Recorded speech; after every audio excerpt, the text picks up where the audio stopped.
Back when I was this absolutely tiny channel, it was 16,000 subscribers, and I sent a bunch of emails out to try and save some money. And AEM was the only company that responded, and I had a wideband gauge. They shipped it. It was there 48 hours in Bosnia. I was looking at it, and that's a moment that I will never forget. They said, "Oh, we like your videos," and honestly, they were not that good.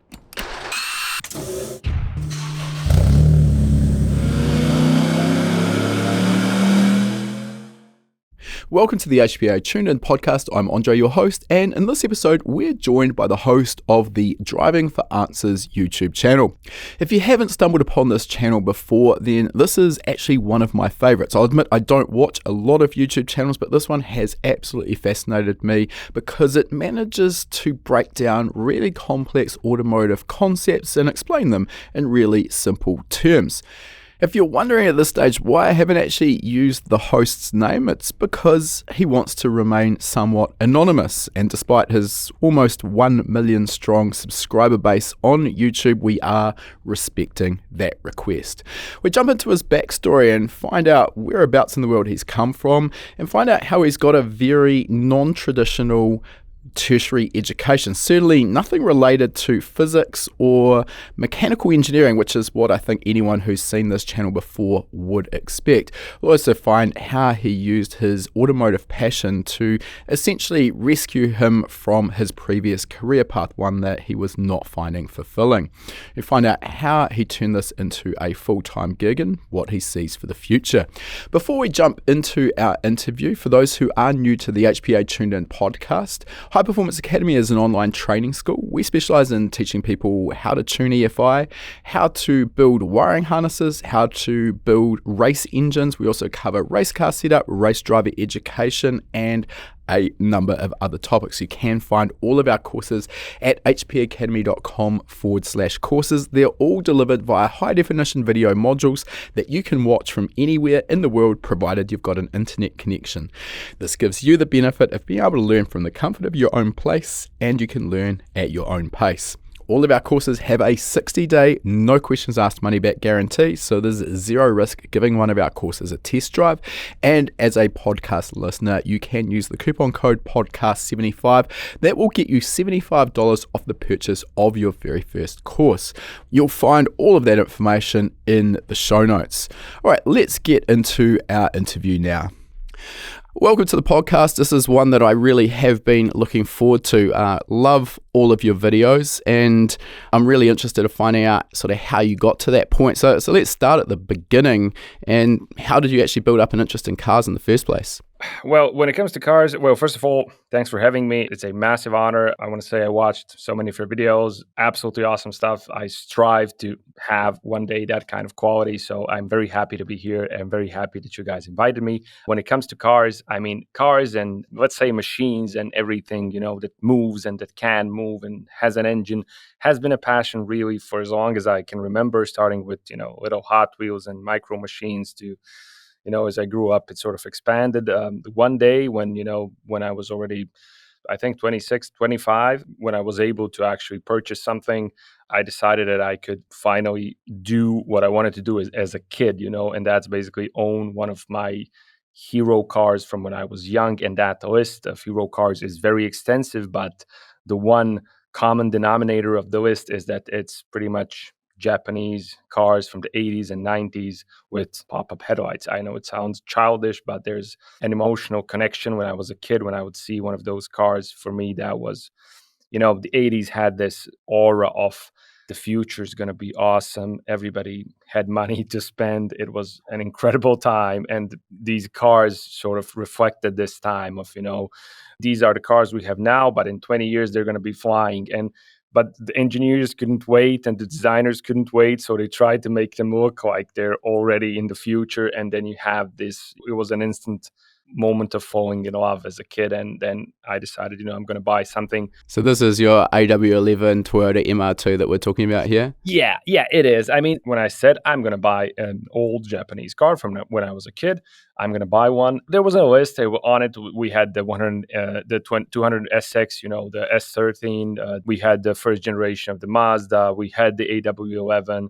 I had also, the older Supras that had pop-up headlights. Basically, I was looking for whatever I could find that was within my budget, which at that time was pretty modest, but good enough to buy something in a questionable condition. But living where I live, I do live in the Balkans, in Bosnia, and the selection of these cars in Europe is absolutely pathetic. I mean, you guys over there in Australia and New Zealand, and I mean, in many other parts of the world, you have no idea how lucky you are. We're very spoilt for choice, that's for sure. Yeah, definitely. I mean, it's changing now. Everything is becoming more and more expensive and harder to get, and it's all becoming rarity car show stuff. I'm interested actually with your access to so many European cars, and obviously I'm assuming much easier to get hold of. What was the passion for the Japanese cars over European? There's a couple of reasons, probably. I'm a contrarian by nature. Everybody was like Volkswagen, diesel, whatever, and sort of I always hated that. I mean, I don't hate anything, honestly. I respect all cars and all mechanics, and it's all absolutely beautiful, and it's the diversity that I like. But everybody was doing that, and I kind of I want to be a bit different. But there's also this Japanese connection with I watched like as a kid and still do when I have time, a lot of anime, and these 80s anime. They have these cars they feature in there, and it's this dream of one day I'm gonna be grown up and cool and have a red leather jacket and drive this car through a neon city.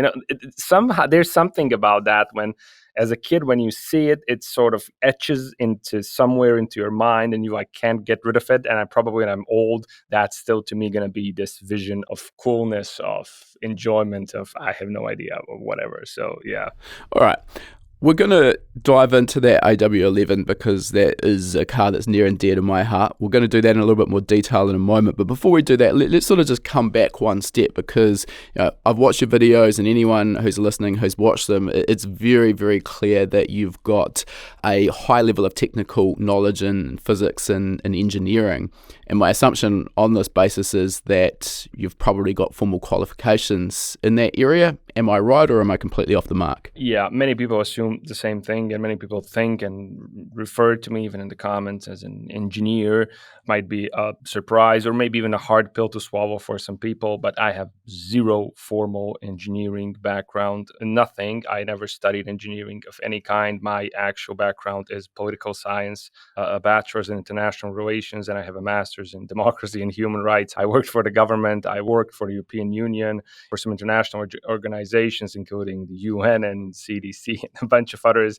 That's been 5.5 years of my career before I went full-time into YouTube about 5 years ago.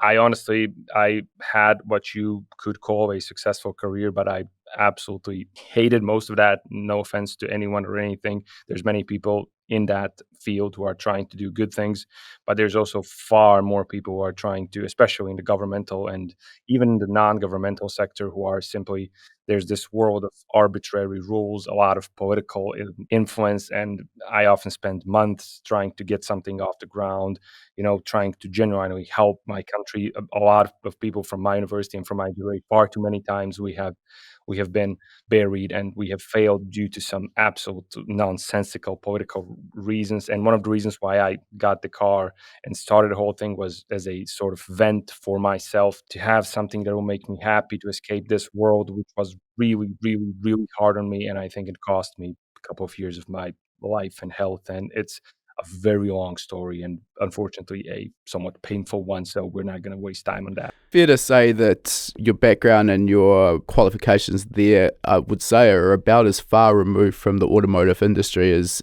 you could get. We won't dive into the politics, but it does sound like it could be a very frustrating career path. But let's get into the more interesting stuff, which is your current career.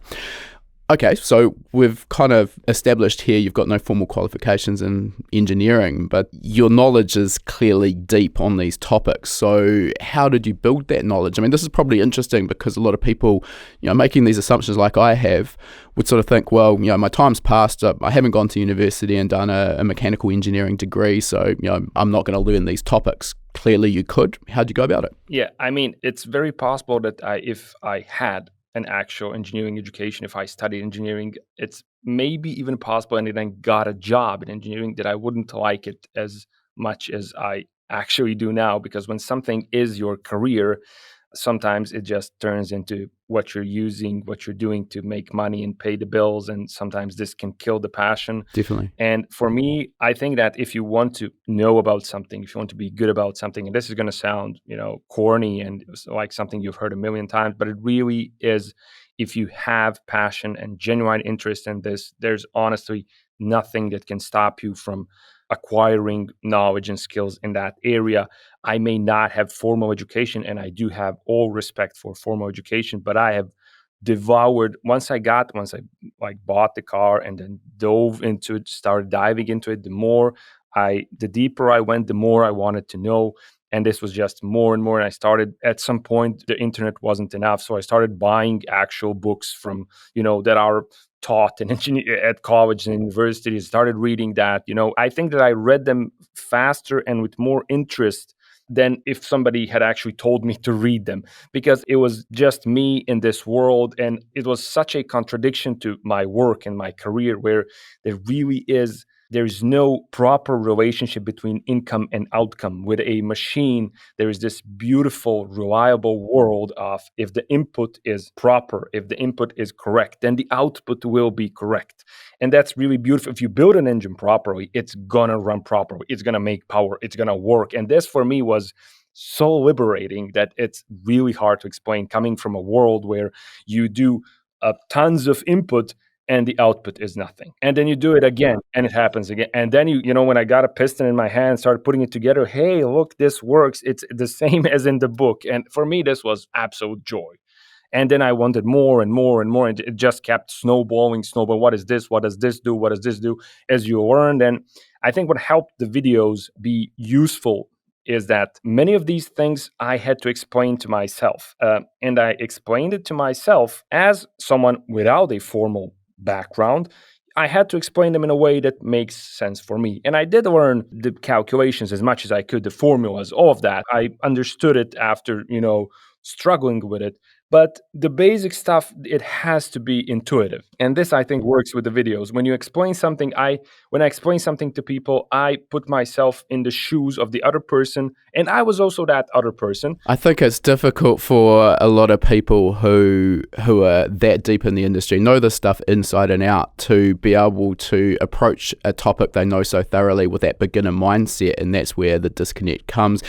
I mean, I know as well, because I went through university, I did a few engineering papers, and some of those textbooks are pretty dry. And if you don't have a lecturer to actually break down these concepts, sometimes they're difficult. We do, however, live in a time where there's never been more information freely available. There's a couple of elements I just wanted to add in here as I was sort of listening to you tell that story.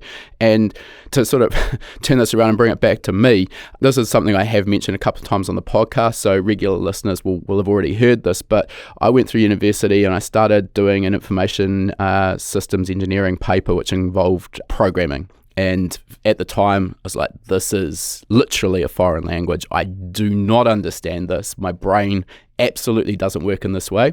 I actually changed majors and moved away from programming. And that's a topic for another day. But later in life, I started working on the Motec M1 platform, and they were kind enough to give me a development license, which gave me access to build, where you can basically write your own firmware. And I was like, all right, this again.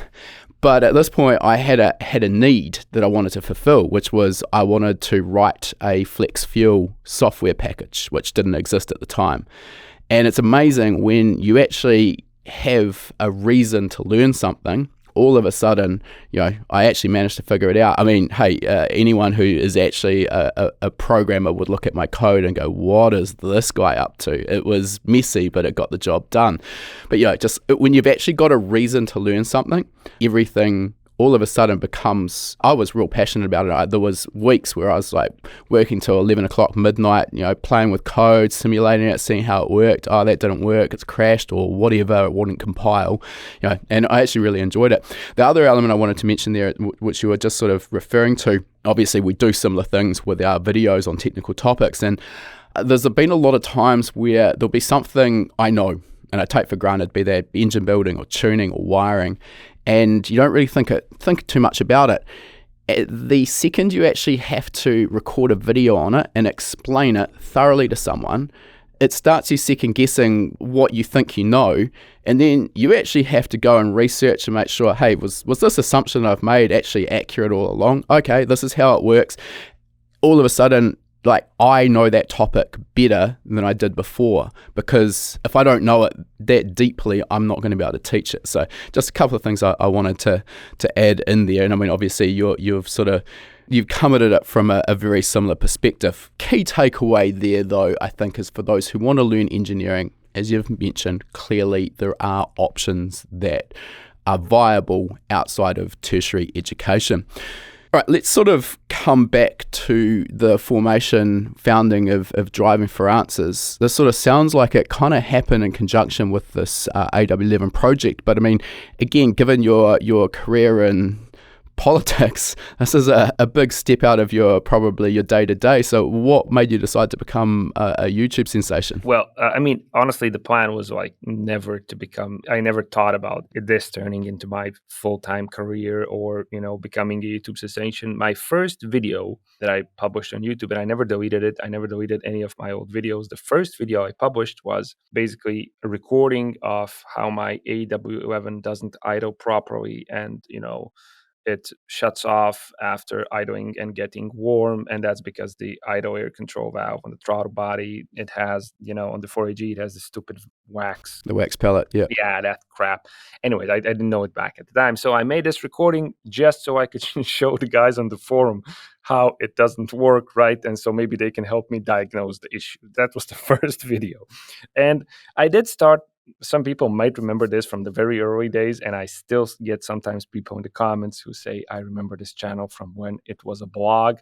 And when I see that, that's like, I don't know, I want to take the guy out to a beer or a coffee or something, buy him. I mean, people have no idea how encouraging that is when somebody tells me that basically they've been watching for like, what, I don't know, 9, 8 years. They've been around, they've seen.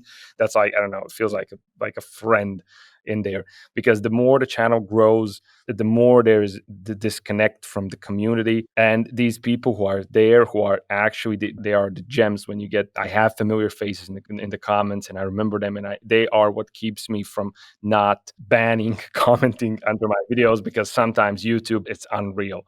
So basically, the car, I picked up the car, I bought it. This was an absolute insanity impulse buy, probably the craziest thing I have ever done. The car was like 300 kilometers away from I said I was going to buy a car. The car is going to save me. I'm going to work on the car, and that's how I'm going to survive my 9-to-5 job. That was the plan. The car was supposed to save me. I found it. There were 2 AW11s in my country. One I didn't like. The one I bought, I thought it was good. I mean, I had not seen it properly, but then I found a random person in the ads to drive me to the city, which was like 300 kilometers away. I went there and I said, okay, I'm buying it. I opened up like the oil cap to see if there's like mayonnaise on it. Like, let's hope it's not a bad head gasket. I looked underneath it. It wasn't rusty, and that's it. And the car wasn't started for like 3 years, and I drove it back, and it drove horribly. The gears couldn't shift right, but I was incredibly tired, and the car belongs to like a beekeeper, and there were like traces of like parts of, the honeycombs and everything everywhere around the car. It was craziness. I sat into a car that was not functional. We just put a new battery in it. The oil was like, I think 5 or 6 years in it, and they couldn't open, the local mechanic couldn't open the sump bolt, to drain it. So we just kept it in there. I drove back, and when I came home, I just like fell asleep like instantly. I saw the pillow and I just fell asleep. It was craziness. But so honestly, the most incredible part of that story is you said that the car didn't have any rust, because early 80s, 90s, Toyotas, one thing they did incredibly well, at least in our country, was rust. And I had an AW11 and it fell apart from rust around the engine, unfortunately. Yeah. Yeah. So, I mean, sounds familiar, honestly. Most of the cars, that's exactly the reason why they died. This thing was this beekeeper guy. He bought the car. He had like a shed, which was very dry, very nice. And he just put it in like, it's not a proper shed, but it's covered, it's closed, it's an enclosure. He just put it in there and he like didn't start it for a couple of years. He would drive it. He didn't want to pay the registration for the car. So he would just drive it like a few days, every year. And I think that's what saved the car. That's why it has, minimal rust here and there, like all of these cars, but it wasn't terminal. I've seen before that a few cars, a few old Nissans and stuff. I mean, they were all, but the sellers are amazing. This whole community is incredible. It'll buff out. It'll buff out is real. When I was there, I mean, yeah. Anyways, nothing wrong with a little bit of optimism.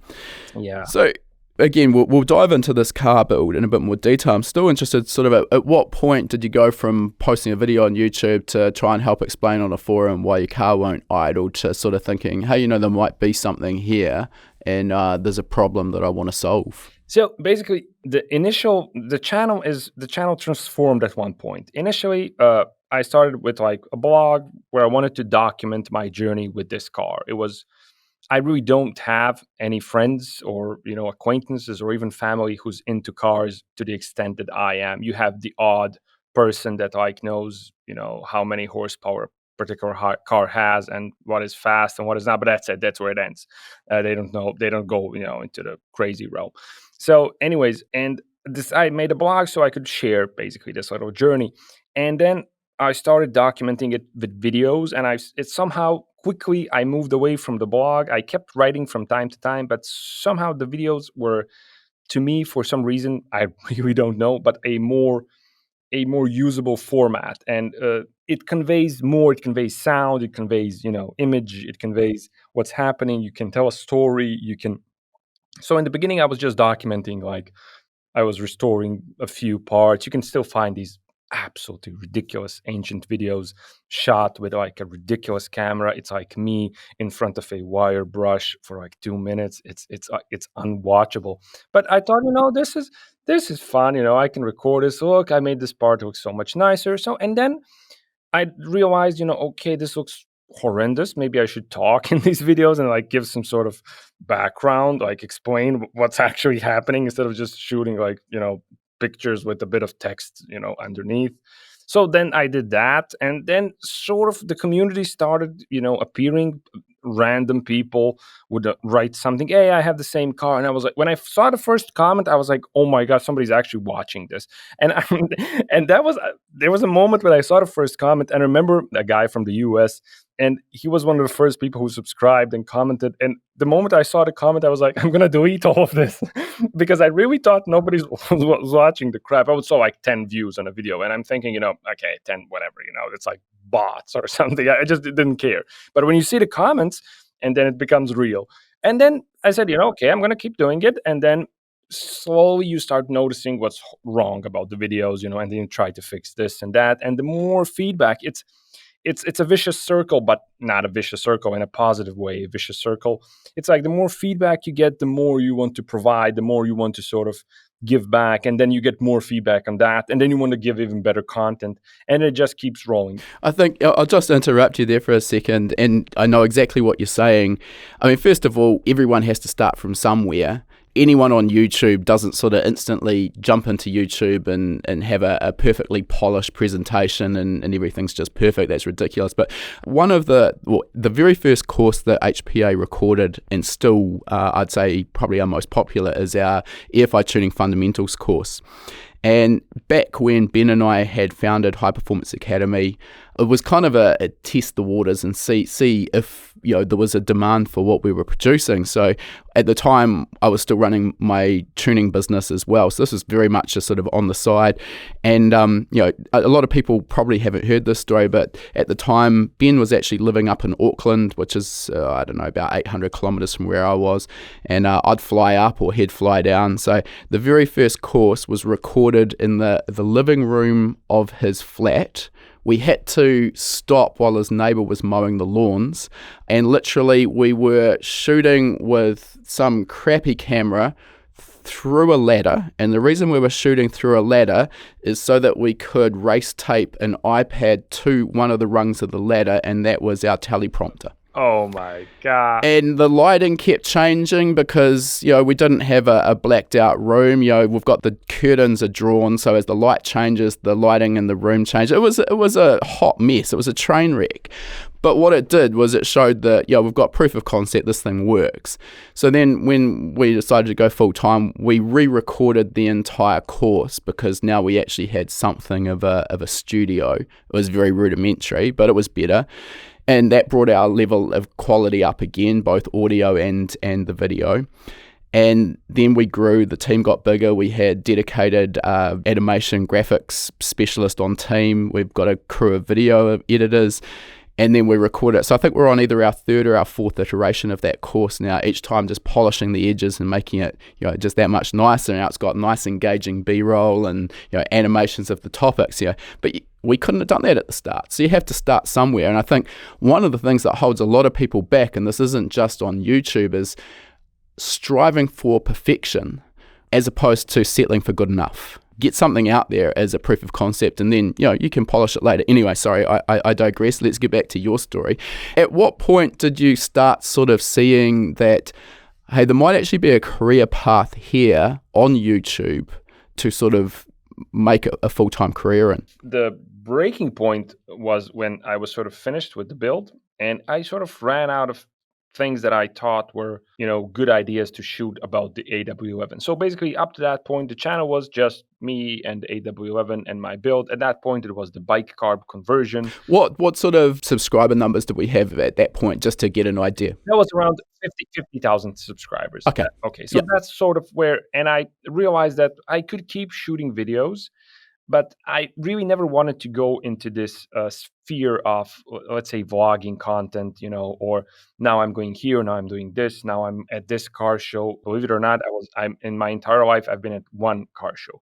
So, I mean, all of it was, I didn't want to go into shooting this personal content because I never thought, the channel was about me or about what I do or how I do it. That's just my personal opinion. I really don't enjoy that particular content that much because if I want to see what somebody's doing, I try to meet in person, have a chat, let's do something together, let's experience it. So I didn't want to shoot that, and I'm probably not really good at shooting that content either because I sort of don't feel it has any value. Maybe I don't know. This is a lot of personal subjective opinion, but there was this key point where I said, maybe I don't have to talk just about the AW11 and what I do in the garage. Maybe I can talk about other engines. It sounds like very basic and something that I should have realized ages ago. But for me, this was like, hey, I have the right to talk about whatever I want to talk about. And that moment when that clicked in my head, I realized that there's a million of these topics that I read about and that I explored and that I enjoyed reading about in the evening or at other points.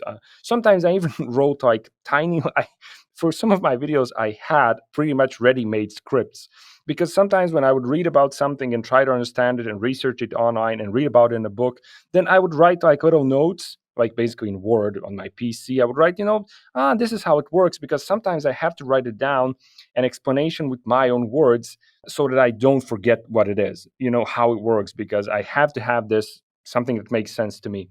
And most of these stuff I used in the videos because these are really, I always try to have an intuitive explanation and I try to imagine like I'm explaining to a person that knows zero about engines. They just want to understand this and they came from, wherever, and let's assume they have zero background. And I'm going to try and explain this to these people because this is what I was at some point not too long ago, maybe just a few years ago. And then I started the Iconic Engine series. My first video that was not about the MR2 was me, like I think it was on a couch or in my kitchen or somewhere. Audio video was still, 2 out of 10. But I shot a video. The first Iconic Engines video was about the 4AGE engine. I had to spend zero time researching because far too much time on that engine. And I was really surprised by, okay, it took me one day to shoot this video and hook. It's nice content. Maybe this is useful to somebody. My goal was to create a video because I remember when I was researching the 4AG when I first got the car, I spent months, typing this, what is this? And I decided, you know what? I'm going to make a video when somebody who's going to start researching this engine, he buys the engine. Let's let them watch this one video of 24 minutes and let them have like 80 or 90% or as much as humanly possible in one video. That was the goal. And I made a video. I had no idea what was going to happen. I uploaded it, and there was this like swarm of comments and people. Oh, this is so useful. I was like, I can't believe this is useful. And people were saying, oh, we should do other engines. And then I started doing other engines. And then from the engines, I realized, okay, I don't have to talk just about engines. Maybe I can talk about general mechanical concepts because that's really fun. And then basically, I just sort of needed to give myself permission to talk about stuff that I really like and enjoy. So it's getting that confidence to break out of what you were sort of known for at the time and what you were confident in, and starting to have that confidence to move into these other topics. Yeah, I mean, you could say it's confidence, but it's not just confidence. I thought that I don't have the right to talk about these topics, mostly because I thought that, you know what, I'm not some sort of professor.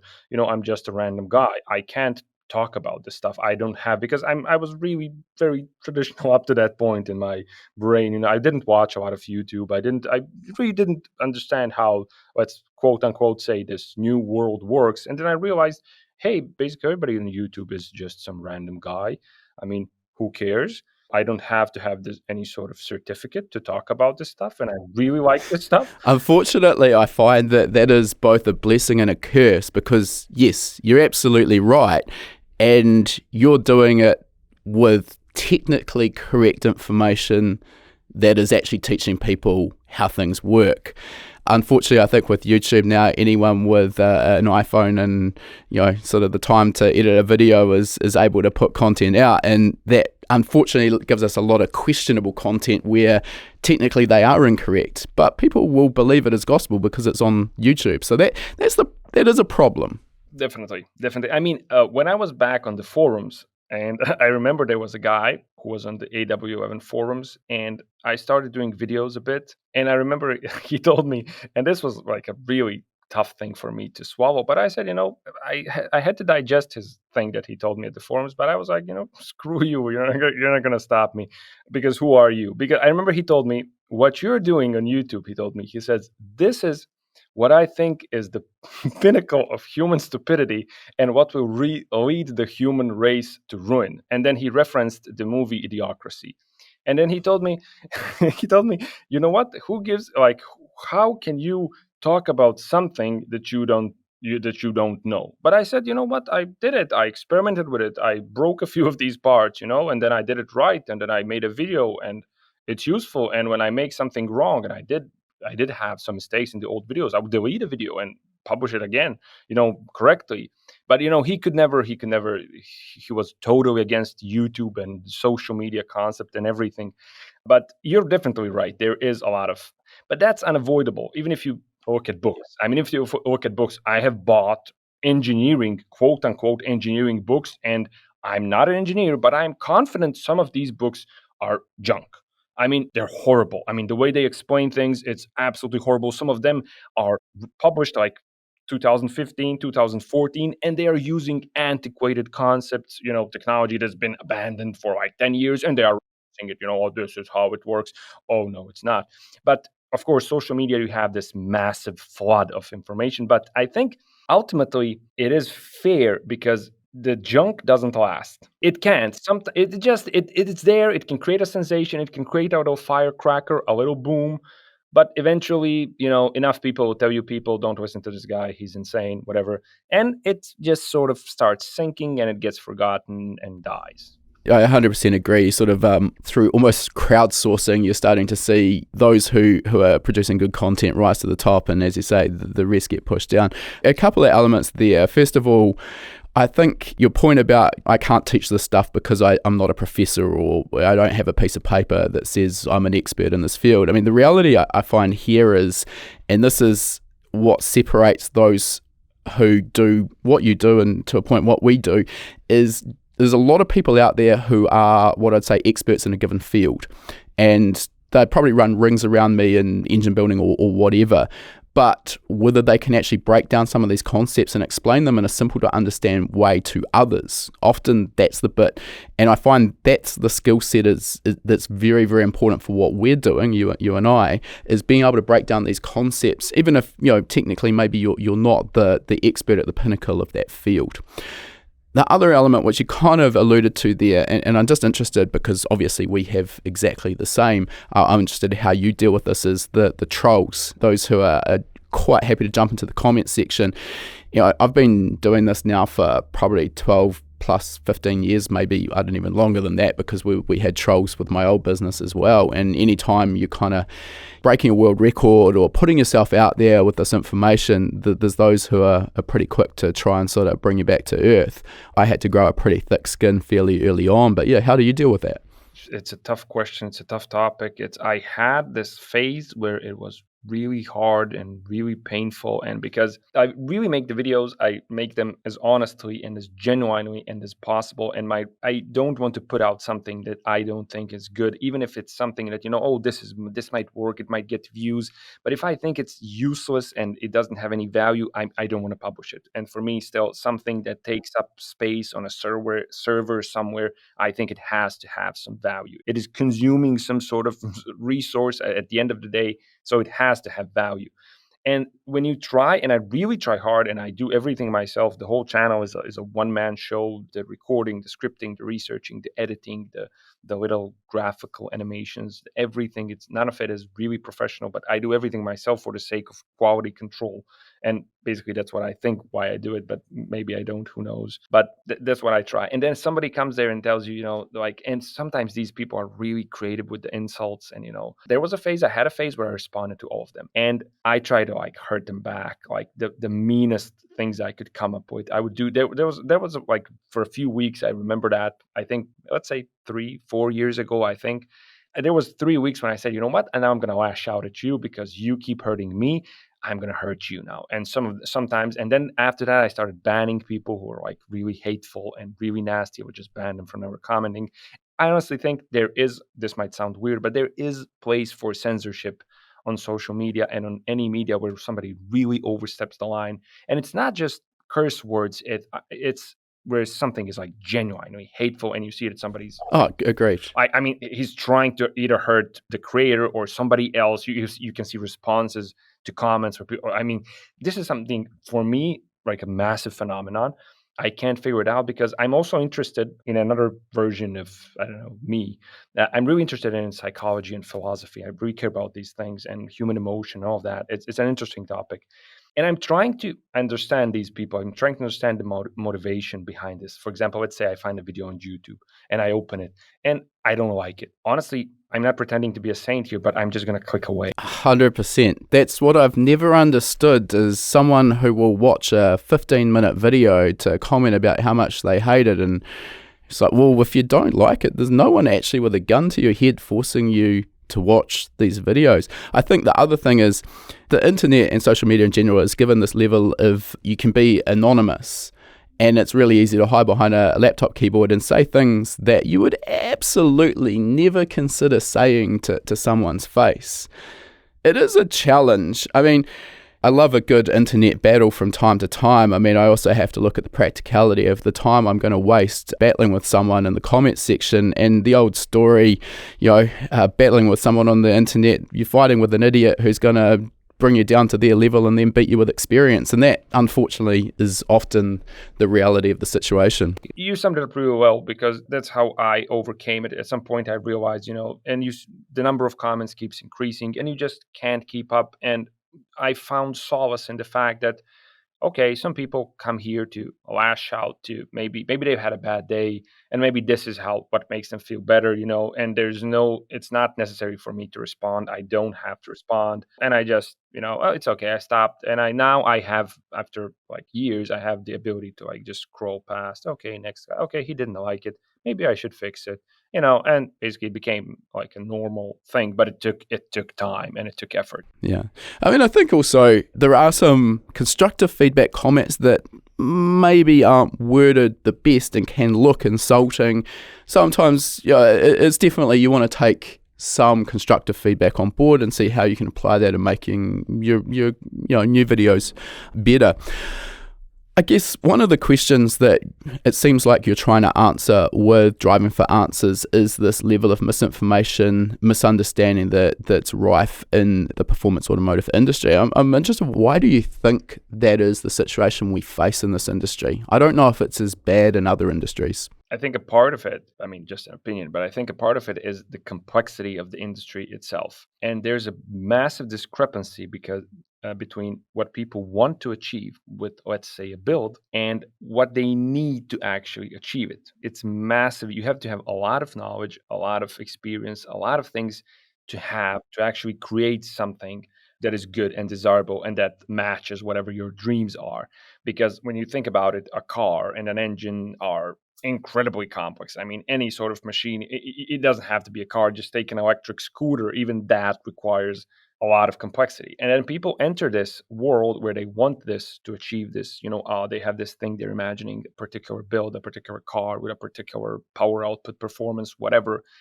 And they start running into these obstacles after obstacles after obstacles. This, you need this costs that much, this works like this, oh, that's not a good idea, oh, you need air to air, no, you need water to air, you need this, you need that. And people start, this is human nature, I think, to try to find an easy way out. And then this is where these easy explanations come, these fix it all, oh, it's, you can just put a bigger turbo on it, or whatever, and these things are easy to remember, easy. It's like the thing with horsepower and torque. And this singular sentence, I think, has done more damage than any other ever. I think it was Jeremy Clarkson. I love Jeremy Clarkson, but that sentence, horsepower is how fast you hit the wall, and torque is how far you hit the wall with you. I swear to God, if I had $1 for every one of these comments, I think I would have a few $1,000. And people just come to the video, and I think they just come, they say video horsepower versus torque, they just comment that same thing, and they go and they leave the video, because this is easy to memorize, it's fun, and it saves you the trouble of having to think and understand. And it's this easy little tiny little religion, that you can just outsource your brain to that sentence. You don't have to think about it anymore. It fixes it. This is what you can remember. It's the wall. It has to do with the wall, and that's it. And I think stuff like this, unfortunately, it's like bacteria. It grows very quickly. It reproduces incredibly quickly, because most people, I think, in human nature, people hate thinking. I mean, some people like thinking, but many people hate thinking because it's painful having to, think and decide and process this in your mind. So it's easier to just remember this quick thing, and there's a million sentences like this, hit the wall, push thing. And I think they just spread. They're a virus. And yeah, absolutely agree. A little bit out of sort of order here. I was going to jump into just talking about some of the topics that you've covered in some of your more popular videos that are sort of up around that 5 million view mark, and horsepower versus torque, seeing as you've mentioned that, that's one of them. Don't worry, we're coming back to the AW11. I haven't forgotten about it. But this is something that I think is such a misunderstood topic. Maybe Jeremy Clarkson does have something to answer for here, but I think back to my days running a tuning workshop, and quite often, once a month or more, you'd have a customer come in and they'd say either one or two things. Either, I don't really care about the horsepower number, I just want you to tune it for torque, or obviously the polar opposite, I want horsepower, not torque. And you're sort of like, well, you can't have one without the other. These are not mutually exclusive elements. They are inextricably joined with a very, very simple formula, which is, if we're looking at imperial units and you look at a dyno graph, the torque and the horsepower graphs will cross at 5,252 RPM, and that's not by accident. Let's jump into this. So can you give us a simple explanation of the torque and horsepower relationship? I did that in a recent video. So I'm trying to beat fire with fire, and I tried to find a sentence that can hopefully do some damage to the wall thing. And I said that torque is the force behind a single punch. RPM is the number of punches you can deliver in a minute. Horsepower is the resulting damage. And I'm trying to here make it impossible to disconnect. This is obviously not necessarily scientifically correct. It's definitely not. But I'm trying to make it inseparable, because without the force of a single punch, you can't do any damage. And I'm trying to make this intuitive. We all have intuition related to punches. It's easy to remember. And this is what I tried to put in the video, so people stop separating the two. But still, on that video, I got like a million comments again. People saying horsepower is how fast you hit the wall, and torque is. And this is like, if it wasn't tragic, it would be. You're fighting a losing battle here. Yeah, I mean, it's that thing is incredible. I mean, I can do like a search through the comments, and it's like you could scroll for like literally days.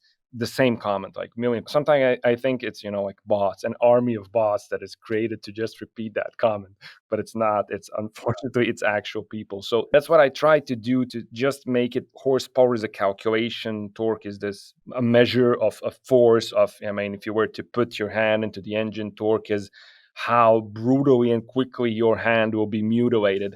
And without that, horsepower doesn't exist. Horsepower is a calculation. But I think that, I mean, what you mentioned, that is so true, so relatable. And you meet these people, and we will probably keep meeting them forever. I want this, I don't want that, because they have this subjective relationship. They sat in a car, maybe a friend's car. They had this amazing, acceleration. Somebody floored it, and he said, "Wow, I want a car like this." And then their friend said, "Man, it's a torque." And then he came to your shop, "I want the torque." And this is the same bacteria, that is. It's easy to remember this. It's easy to make an emotional connection, and it replicates itself. And it spreads. And some people who want to employ critical thinking and be objective, they will easily overcome this. They will ask more questions. They will say, "You know what, this doesn't make sense. I'm going to research it more." And then they will quickly just get over it and have the actual insight into what is horsepower and torque. But you have to have this willingness to have actual knowledge and have objectivity. Otherwise, you're just going to fall into the traps. Yeah, I'll expand on that a little bit. So the equation kind of alluded to there, which is very, very simple. If we're talking in imperial terms, horsepower is equal to the torque multiplied by the RPM at which that torque is being produced, and then divided by a constant, which is that 5,252, which is why when we're at 5,252 RPM, you've got the RPM on the top line, you've got the constant of 5,252 on the bottom line. They cancel out. So that's why horsepower equals torque at that RPM. But the element of that equation that's important to take away is that RPM becomes a really important multiplier for our torque, which is why you see racing engines, and let's go straight to the top of the pinnacle, which is Formula One. These engines back in the naturally aspirated days, because I like those better. So the V8s, the V10s, the V12s, I mean, depending on the era you're talking, because the RPM limit's changed, but 18, 20,000, 22,000 RPM, that is a massive multiplier to that torque number. And that is why they're actually not making very much torque. It's a relatively modest amount of torque, but they've got such a high RPM where they're making that torque. And that's why these naturally aspirated 2.4 litre engines are making 800 horsepower, whatever it may have been. The element that's important to understand, I think, when we're thinking about this is we can't just sit behind the laptop keyboard and say, all right, well, my stock 4AGE, or actually what I want to do is make 800 horsepower from that, so we're just going to rev it to 20,000 RPM. Clearly, that doesn't work. Every element of the engine is then optimized for high volumetric efficiency in that RPM range, which really is airflow. The more airflow we can make, the more torque we can make, which is why if you look at a volumetric efficiency table, the shape of that actually looks very much like the torque curve on a dyno. So simple terms, I say torque essentially is airflow. So if we want to move the torque curve up towards the top end of the RPM range, that's not a tuning element. If we've optimized everything, it is what it is. It's a mechanical design element. As a tuner, our job is just to give the engine what it wants. So in order to move that torque curve dramatically, we actually have to make mechanical changes to the engine. Maybe that's just advancing or retarding the cams, that will help, that will move the torque curve. But at the top end, you're sort of going to need a completely different cam profile, probably modifications to the head porting and everything else. But I digress a little bit there. That is probably one of the most misunderstood topics that I see in the world of engine tuning. And realistically, it is, when you get down to nitty gritty, quite a simple concept. Now, We're ducking and diving around a little bit, but I do want to come back to this AW11 build. We've talked about it briefly, but I want to get a bit deeper into this. Now, I've watched a bit of this, and I kind of know a little bit about what's gone on. One of the interesting elements that I wanted to ask you about is your engine choice, which is a little, as I would say, unconventional with a 4E FTE. FE, sorry, not T. You've turbocharged it. We'll call it a TE now. But it sounds like when you purchased that AW11, it had the factory-fitted 4AGE, which is a very well-known performance engine. So I'm interested, there's a variety of combinations, 7AGEs, 20-valve head swaps, all of the other options. Why the 4E FE? Okay, so there's a couple of reasons. First of all, we have to put it into context, and the context is that the 20-valve stuff you guys have, for me, I first have to get it into the country, and to get it into the country, I have to pay like customs and shipping and everything. And then when it comes in, then at the customs, they say, "Oh, why do you need this?" And I say, "Oh, it's for an engine." I mean, Europe is becoming, even though Bosnia is not the EU, Europe is becoming ever more prohibitive to this sort of, getting in engine parts. When you get in a head, sometimes if you're unlucky, they're going to ask you, "Oh, what are you going to do with this head?" And you say, "I want to replace it." And then they ask you for confirmation that you have the actual engine that the head comes from. You have to bring demonstrate somehow that you have that same engine. I mean, you can get around it. So basically it was cost, it was the difficulty of getting this. And then I bought a 4AFE just to use the block. Okay. So that was the initial thing. I would say, I'm going to build a 4AGE. I'm just going to turbocharge it. I know this engine pretty much inside out. So I'm going to stick with this. But then when I bought the 4AFE, and this is a second generation 4AFE, it's not the very first generation one. It has a different, like, all silver valve cover. The first generation, it's like, in terms of performance, it's completely useless. I mean, I think no matter how much money you pour into it, it's not going to do anything. So I saw the second generation. I looked at the ports. I made out a video about this, explaining sort of my reasoning. And context one is cost and availability. 4AGEs are now incredibly rare, really hard to find. And I had one, the bicarb was clean. I didn't want to touch it. I said, I'm just going to take it out as is together with the transmission. And I looked at the 4AFE. The second generation came from the UK that I got, from a junkyard. Somebody bought basically a whole car, took it apart. I just bought the engine. And I looked at the intake ports, and I really liked them. And I liked them because for me, it's very obvious that they are more modern than the stuff on the 4AG, especially the early generations. I'm excluding here the 20 valves, but the early generation 16 valves, the red tops, the big ports, you can see this is sort of the engine performance thinking from the 80s. You have gigantic ports, which have like massive potential amount of airflow. This is what you just talked about. You have massive potential amount of airflow, which is achieved at 6.8 thousand RPM. But below, you have, when you don't have this at low RPM, you do not have the potential for this, and you have obviously pathetic torque. And these engines 4AGs really suck in terms of torque below like 4.5. And this is why you have the TVIS system installed, which is sort of like this little band-aid that closes off half the port. So it tries to achieve some sort of air velocity, because you really don't have air velocity because your port is this big. It's like giant. And then I looked at the 4AFE, and you see this much more modern thinking where you have a smaller port. This engine is not designed to rev crazy high, but I can fix that. I can change the bottom end. I can put in different rods. I can put a 4AGE crank. But I have this very nice little intake port, which is treatable. I'm going to port and polish it like absolutely minimally, just to remove the casting flash. And you have this, and this thing is going to help with responsiveness. It's going to build torque early on. I'm building the car for the street, for something that is, I'm not going to race anywhere with it. It's for me to have fun with on a good road. And I said, you know what, this makes sense. The cams, what's not really good with the cams, of course, is that the cams are geared together. So you don't have the sort of adjustment options in terms of cam timing. It's the same thing, I think, on the UZFE. I think it has the same thing. Exactly. The V8, Yeah. it has the same thing. So, but I said, you know what? For turbocharging, I disagree with this, but to an extent, for turbocharged engine, this sort of cam timing stuff is not so important, and I'm going to use, the turbo to sort of get around that a bit. So I said, okay, I'm going to live with this. I can't adjust the cams. What I did get, what's really nice with the engine, is that the intake and the exhaust cams, they have like more lift than the stuff that came in Europe, because UK didn't have some sort of restrictions at that time, and the exhaust manifold is completely different. The exhaust manifold in European 4AFE engines is like this cast, ugly giant thing. Mandrel bent steel is what I got on the UK engine. And I have 8.5 millimeters of lift on the intake, 8 millimeters of lift on the exhaust, and I was, you know what, this is totally fine.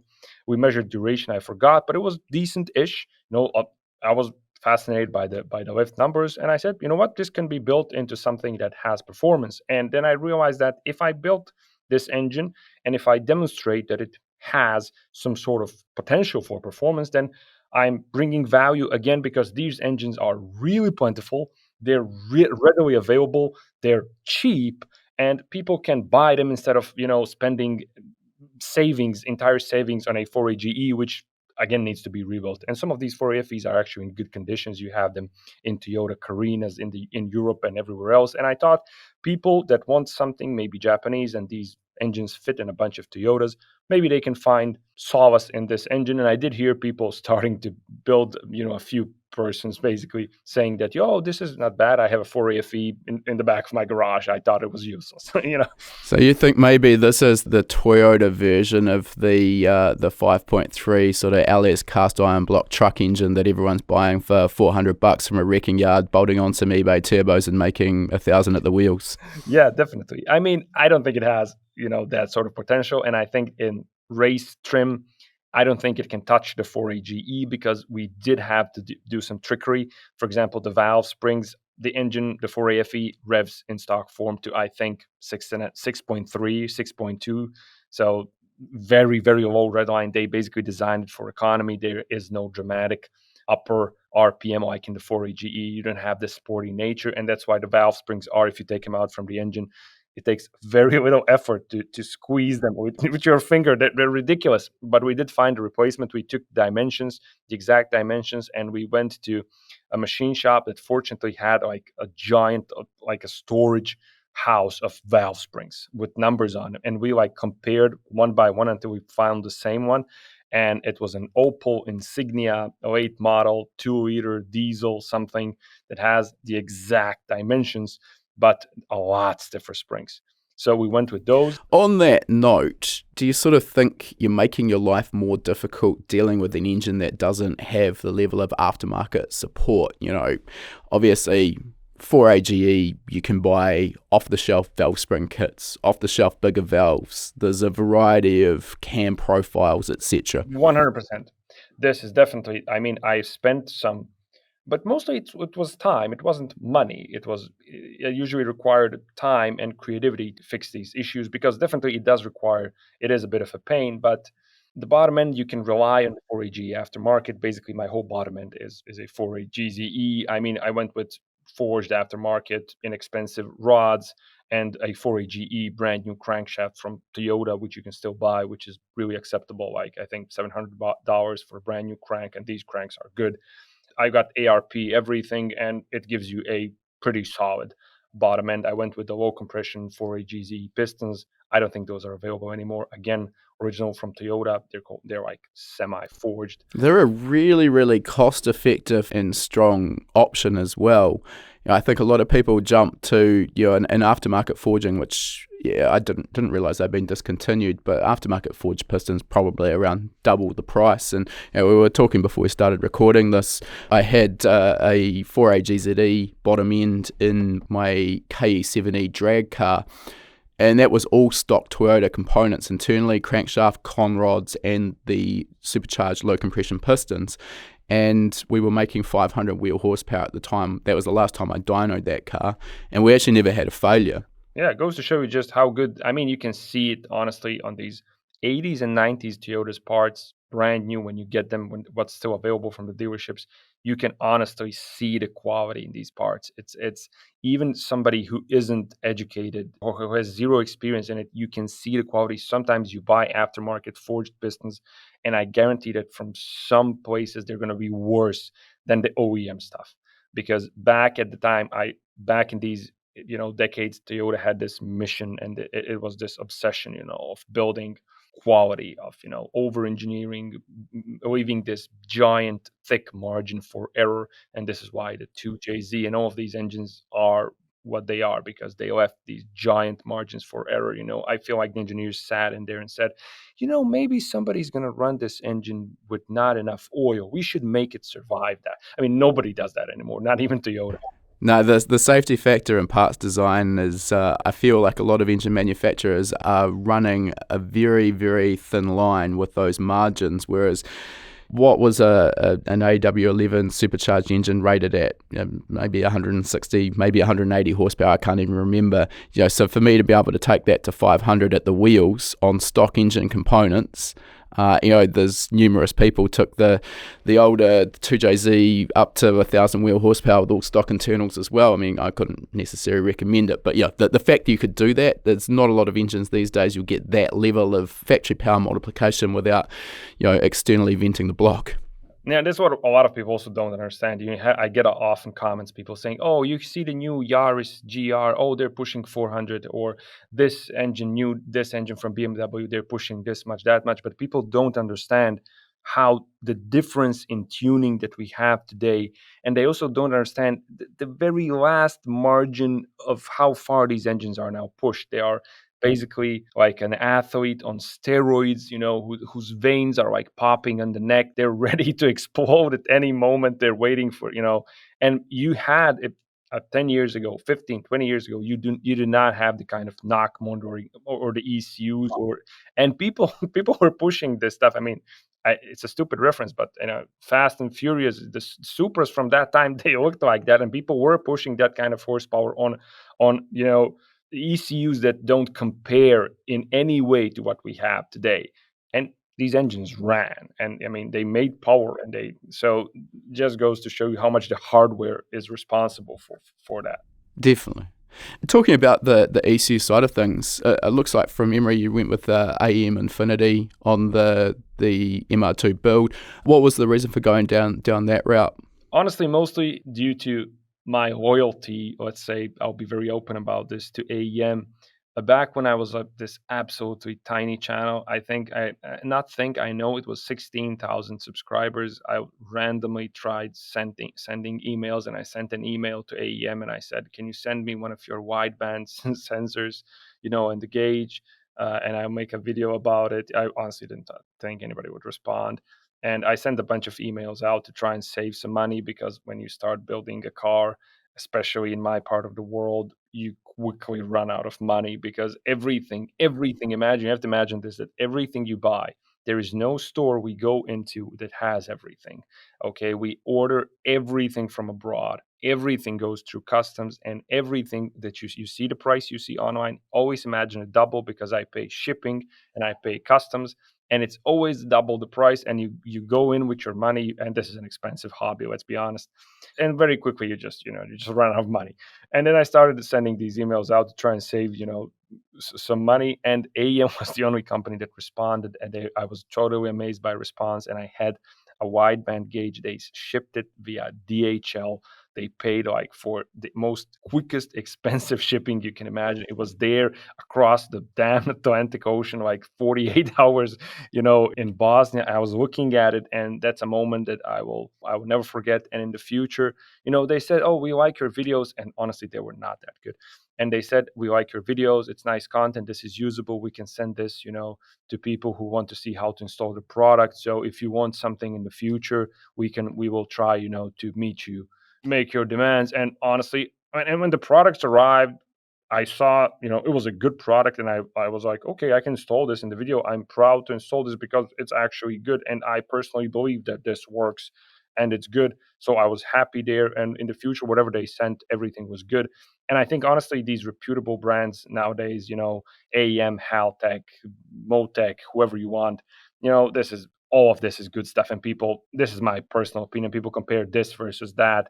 All of this nowadays is honestly so good that whatever you buy, you're not gonna go wrong. I mean, I'm using the AEM ECU, the Infinity one, and this is, you could say, it's an old product. It's 5 or 6 years old, and I'm not using half the features. I mean, that thing has like, I don't know, boost by gear. It can control wheel speed, track. You can even do traction control with it if you're creative. So many features, and all of these ECUs, when you put them side by side, they all have it.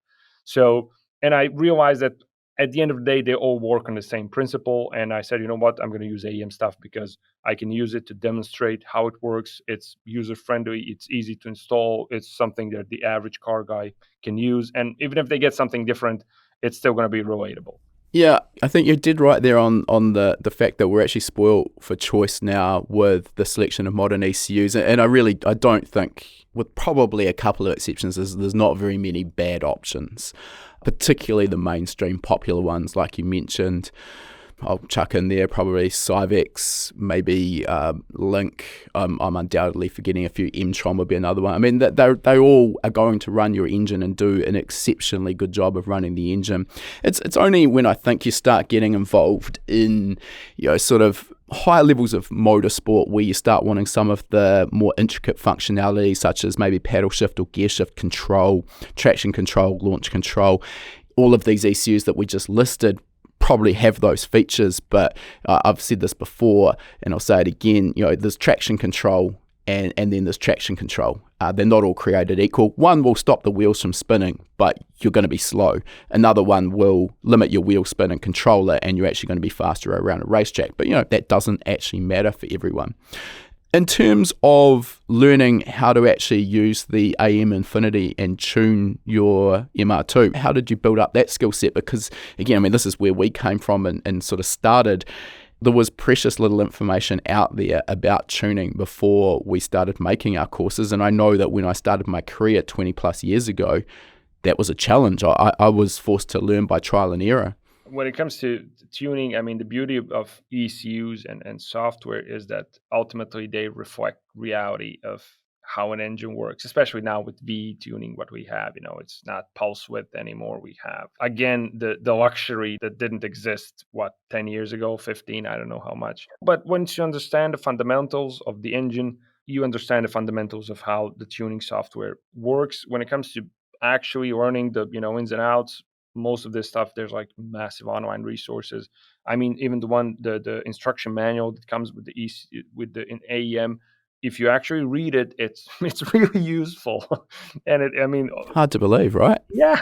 I mean, just read the manual. No, see, it sounds silly, but when you read it, okay, most of that stuff, okay, this is that.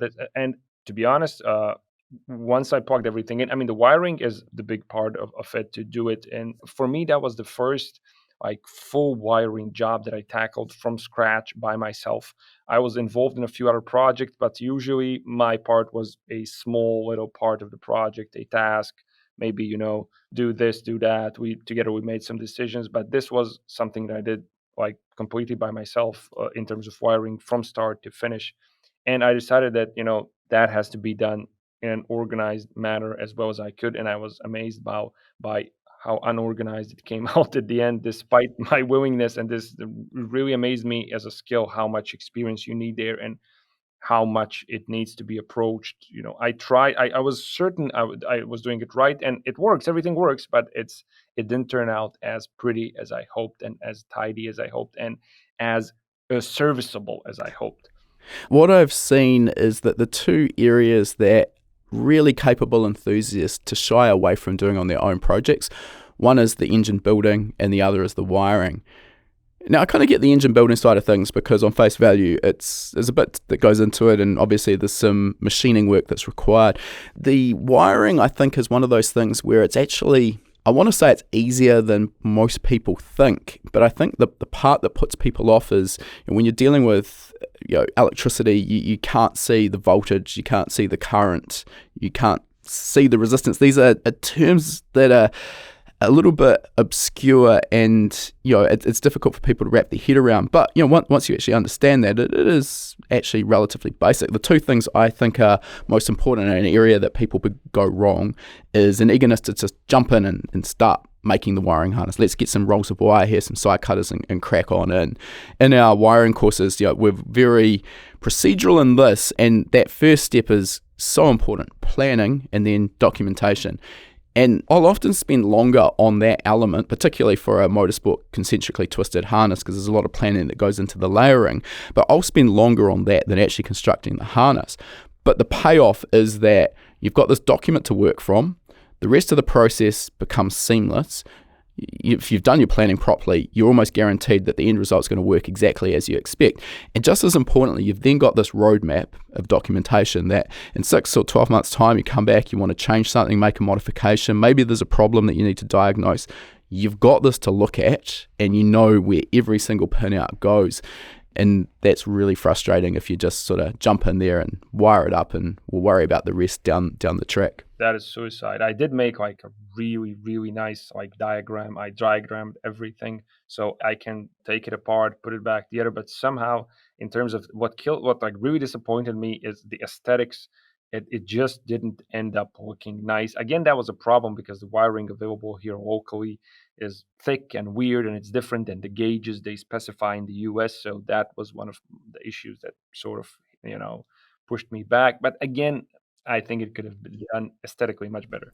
I mean, I think you've got to also, just like YouTube, you have to start somewhere. Your first wiring job, I know mine was not something that I would have probably been particularly happy to put out as an HPA course. But, again, I've been doing this now for 20 odd years, and you sort of learn some tips and tricks. I mean, I always come away from a wiring job going, it's good, I'm happy with it, I'm proud of it, but God, I wish I'd just changed this, or this. It just could have been a little bit nicer. But I mean, I guess that's the difference between my level and those absolute pro operators, like Joel at RaceSpec is just one example of those. Really, they're doing it all day, every day. I just wanted to take a moment out of our interview here to talk about a course package that I think you'd really enjoy if you've enjoyed our chat so far, and that is our engine building starter package. This course or package of courses normally retails for $299, but I've got a special deal for you. Before I go into that, I'll just explain what's included. And we start with our engine building fundamentals course, which, as its name implies, covers the fundamentals of engine building. You'll learn how the 4-stroke internal combustion engine works. You'll learn all of the parts involved. You'll also learn about the machining operations that are generally required when we're building a performance engine. You'll learn about clearances and tolerances. Next up, we're also including our practical engine building course that builds on the knowledge taught in the fundamentals course, but this time goes deep into the practical skills you'll require for actually building your own engine. This is a generic course, so it's not based on any particular engine. Doesn't matter if you're building an LS3 with a supercharger, a naturally aspirated 4AGE, a 2JZ, or anything in between. This course is perfect for you. We know that when you get all of your parts back from the machine shop, it can be a little bit daunting knowing what to do first and what order to progress in. And what we've done is broken down the entire engine building process into the HPA 10-step process. By doing this, each of those individual steps is relatively quick and easy to complete. And by the time you get to the end, you're going to have the confidence that all of the parts you've selected are perfect for your application, as are the clearances and tolerances inside the engine, meaning that when it comes to start the engine for the first time, it's going to deliver great power, great torque, and most importantly, great reliability. This particular course is broken down into 2 parts though. We've got the practical skills that you're going to need to learn. We've got the 10-step process, and then we've got a library of worked examples, which is where you can watch that 10-step process being applied in real time on a real engine building job. And here we vary the type of engine that we're building in order to give you experience on a broad range of different platforms. The next course that we are including in this package is our How to Degree a Cam course, and this is probably one of the more common upgrades people make when building a performance engine. This can be a great way of extracting more power and torque from your engine, but getting the best results out of an aftermarket cam does require the cam to be installed and degreed correctly. And this course will teach you how to do exactly that. Again, we've included a simple 6-step process that you can apply irrespective whether you're building a pushrod V8 or a quad cam V12, and as usual, a library of worked examples so you can see exactly how that's applied. This package also includes 2 full years of gold membership. That'll give you access to our private members-only online forum, which is the best place to get trustworthy answers to your specific questions. You'll also get access to our weekly live webinars where we choose a particular topic on engine building, tuning, or wiring, just to name a few, and dive in deep for around about an hour. If you can watch live, you can ask questions and get answers in real time. If not, though, you can review our webinars in our archive where we've got over 300 hours of existing content. This is one of the fastest ways to expand expand your knowledge on a wide range of automotive performance topics. As I mentioned, this package deal is usually $299. You can use the coupon code DRIVING100 and that will get you $100 off, bringing this package down to just $199. This is amazing value for money, but there is still absolutely no risk with trying it out, because if you purchase and for any reason at all decide it's not quite what you expected, let us know and you'll get a full refund of the purchase price. We'll put a link to that course package as well as that coupon code in the show notes. For now, let's get back into our interview. All right, well, let's get to the results of this MR2. Do you actually get an opportunity to tune it on a dyno, or is this sort of street tuning? Do you have numbers? How did it all go? Okay, so the problem is I had to move. I'm now in a different country currently, but I will be back with the MR2. I didn't get to put it in a dyno. I wanted to put it in a dyno, but again, you're gonna see context now. In my city, which is the capital of my country, there is one dyno, and that dyno, when I wanted to do it, it was sold, and the guy sold it as a used dyno to like a totally different city. And he's now waiting for the new dyno. I'm hearing he's still waiting for a new dyno from, I think, Germany. It's been 3 months now. So I didn't get to go in a dyno. So what I did is, I mean, this is pathetic. It has zero value, but it's something. I did like a street dyno session with one of those cell phone dynos that uses the accelerometers, the G sensors in the cell phone to measure. It worked the same one that I used before. I think it's called Perf Expert or something. Sounds kind of weird, but I used it before. It was pretty consistent. It was like 10 horsepower, always 10 horsepower less than I got on an actual dyno with my bike car build. So this time I got around 237 horsepower. It was sort of 5 horsepower up and down. I did about 5 runs. So I'm at around 200 something horsepower with 14, I think 14.5, 14.4 PSI of boost, which is basically just what's on the stock wastegate spring of the max beating rods, my little budget turbo, which I like the budget turbos because they're very budget friendly, and you get to put a turbo on the engine and see what it actually feels and performs like, and it gives you this opportunity to test without spending, a lot of money. I have a lot of friends and acquaintances who cashed out massive amounts for a GTX, for a Borg Warner, EFR, the best kind of stuff. They put it on the car and they hated it. It's an expensive mistake to find you've got the wrong size turbo. But many people build for the street.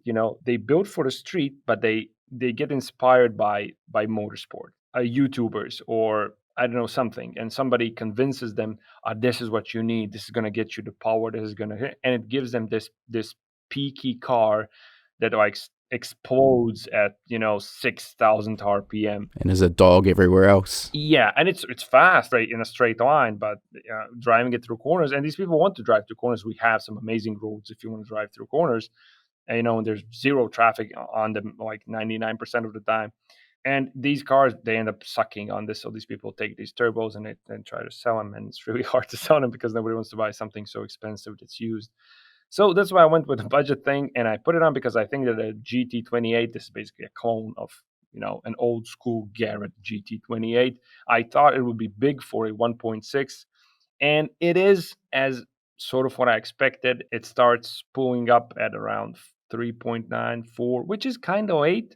But it is good enough. I'm revving to 7,000, and when you're actually in the corners, it is very satisfying. You can keep it at boost 80% of the time. So I'm pretty happy, and I have to say, pretty impressed with a turbo that basically costs $200, $300, which is, to me, is mind-boggling. Wow, that's a lot of turbo for the money. Yeah, it's incredible. So a couple of points I'll just add into this. I think, I've discussed this time and time again, but it is so important to focus on. I think these days there's a real disconnect between people building cars and their actual experience driving the type of car that they're trying to build.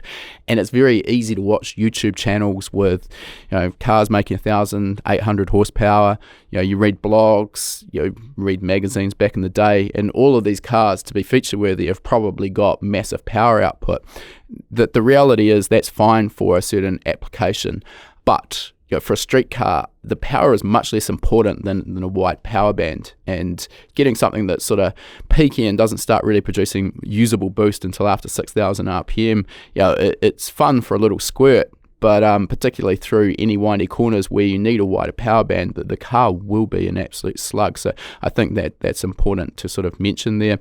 The turbo sizing as well, I think this is an area where there's absolutely a science behind it. Borg Warner's Matchbot is a great way of kind of not guessing about the turbo sizing and having an understanding of how the turbo will perform on a given car. But there is a sort of still a level of testing that's required, particularly if you're competing in motorsport and you need a certain combination. You might not get that right on the very first try.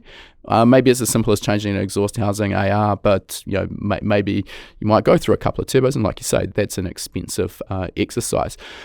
What I'd say though, 237 horsepower, I think was what you mentioned there. I mean, this is a light car, the AW11, so I can imagine that would be an absolute ball to drive. Good fun? No, definitely. It's. I mean, I was mesmerized with it. With the bike carbs, it was this, screamer, typical naturally aspirated 4AGE. You have to push it all the time. You have to sit on the throttle. Like, that's fun in its own way. Like, NA is fun because it forces you to be like really aggressive all the time. But I had poor throttle modulation due to the nature of the bike carbs, because let's face it, they are designed to be operated by a hand and not by a foot. So it was kind of hard, and I have proper throttle modulation now. With that sort of power, my original aim was a 300 horsepower. Honestly, I'm sort of starting to shy away from that, because I think it's going to ruin what it is now. And now the car is really confidence inspiring. You can really push it hard. It's not too much, but there is a big punch when you need it. And I think one of the things that was a massive revolution for me was that I installed a Quaife ATB, a limited slip differential. Some people say it's not a limited slip differential, it's a automatic torque biasing differential, but whatever, you get what I mean. It's a Torsen. And I installed it, and I thought that due to the nature of the mid-engined anatomy of the car, the engine is in the back, so when you're powering through a corner, the weight transfers to the back. There should never be so much need for a limited slip differential. Well, there is, and it really, really makes a massive difference. And now you can do something that I could never do before, and that is by adding throttle through the corner. You're actually helping the car steer. You enter this, and it's progressive. And I really haven't driven it. I did about 400 kilometers. I made out a video. I could update at about 270 kilometers. I did about 400 kilometers.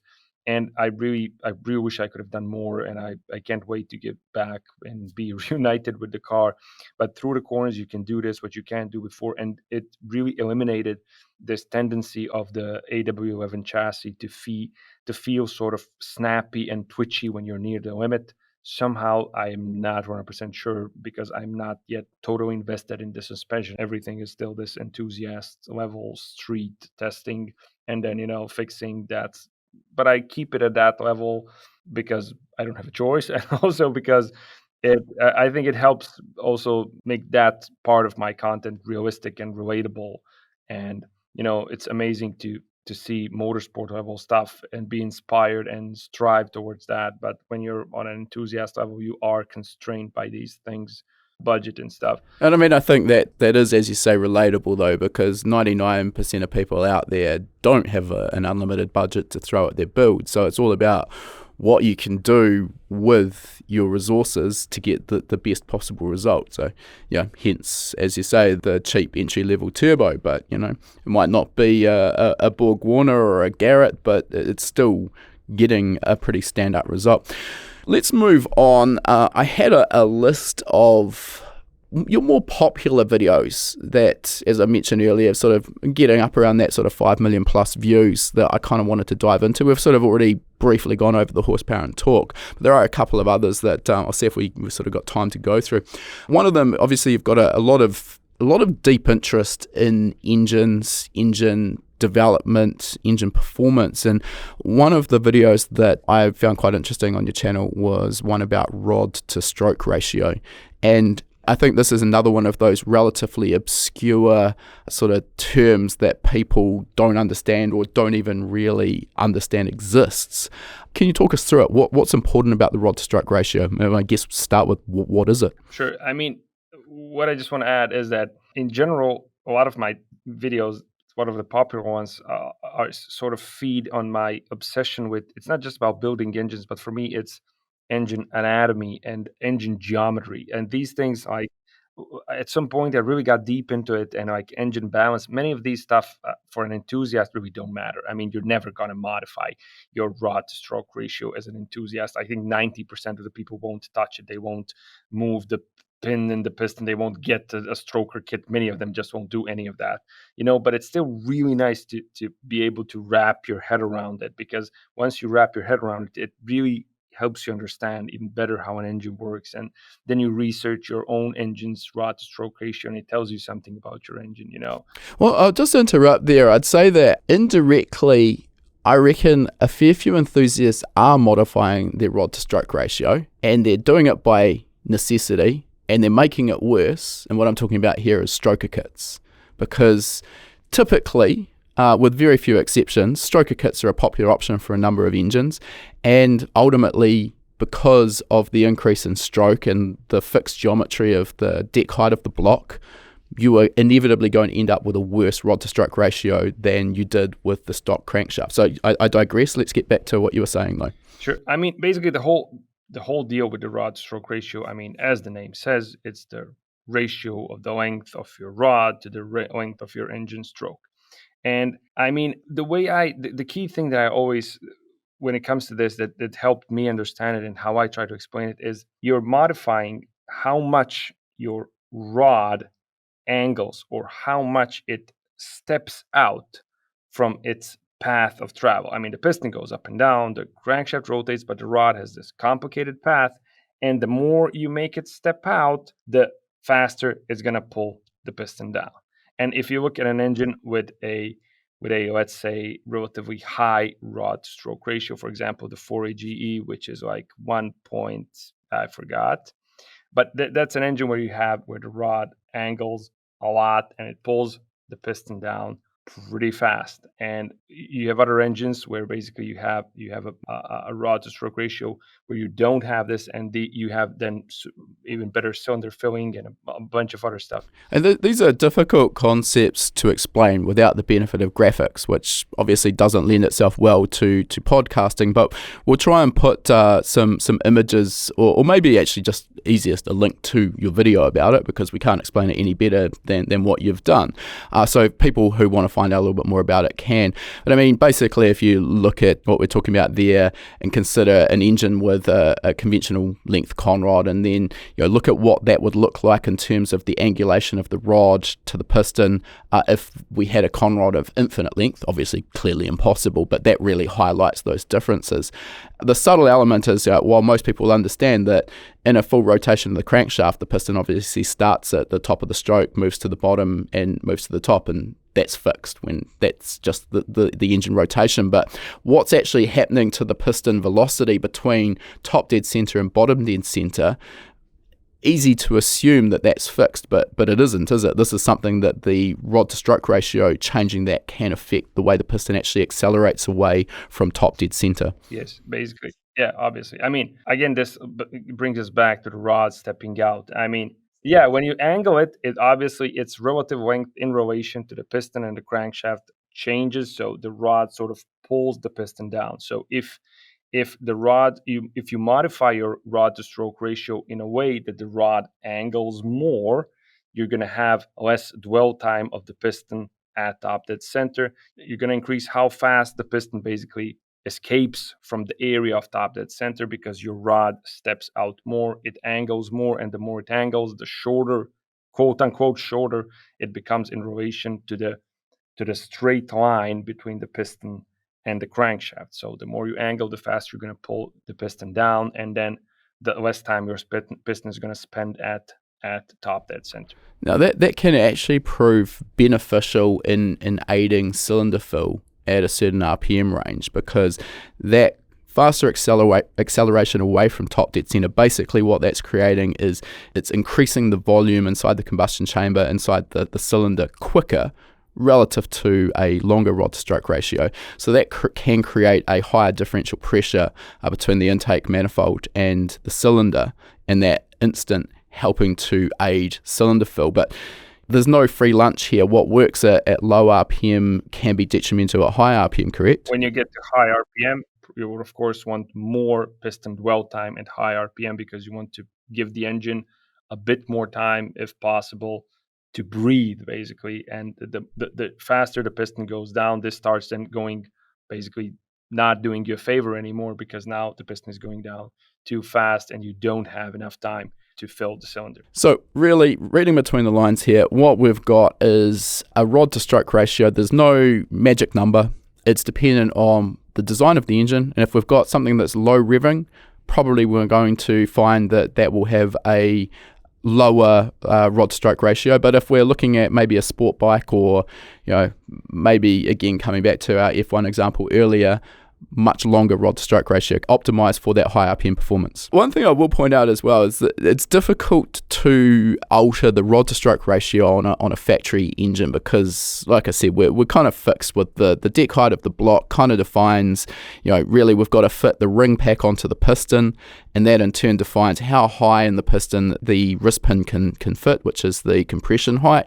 So that then, between the deck height of the block, compression height of the piston, and the stroke of the crankshaft, therefore defines the length of the connecting rod. So within reason, we're relatively limited with what we can do, but there are exceptions to this. And I mean, one of the classics would be the 4G63, 4G64, where the 64 is a 2.4 litre engine. It achieves this with a 100mm stroke versus 88mm. It's got a 6mm taller deck on the block, and it's a larger bore diameter. So that's how we get to 2.4 litres. But people in the Mitsubishi world will mix and match components. So a classic is to use the 88mm 2-litre crankshaft in the 64 block.